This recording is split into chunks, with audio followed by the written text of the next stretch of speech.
Qanday qilib yaxshi psixoterapeutni ajratib olish mumkin? Faoliyatimda amal qiladigan eng asosiy qadriyatlar.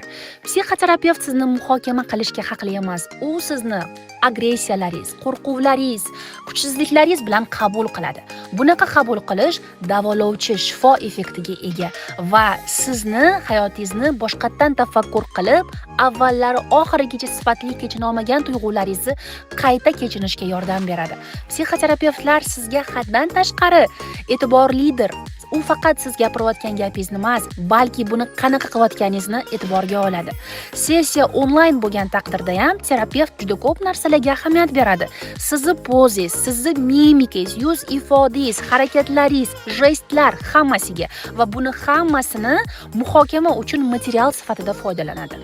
Psixoterapevt neytralnostga ega, ya'ni u sizni dunyoqarashingiz, ishonchlaringiz hammasi bo'yicha neytral munosabat bildiradi va sizni kamsitmaydi, diskriminatsiya qilmaydi. Hech qanaqa belgi bo'yicha. Psixoterapevt sizni tajribangizga ishonadi. U qanaqadir ma'noda dunyoga sizni ko'zlaringiz bilan qarashni o'rganadi va shu orqali sizni tushunishga urinadi.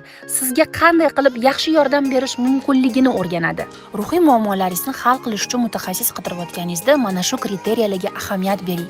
Mutaxassis o'tirib olib sizga maslahat berish kerak emas, qanaqa yashash kerakligini o'rgatish kerak emas. U sizni o'zini savollari, ochiq savollari orqali to'g'ri qaror qabul qilishga turtkilashi kerak. Va mutaxassis tanlayotganda eng asosiy kriteriyalar mutaxassis bakalavr va undan keyingi darajalarni o'rgangan mutaxassis bo'lish kerak, diplomi bo'lish kerak va bundan tashqari doimiy shaxsiy terapiya va superviziya seanslaridan o'tgan bo'lish kerak. Bu haqida uni sertifikati ham bo'lishi shart.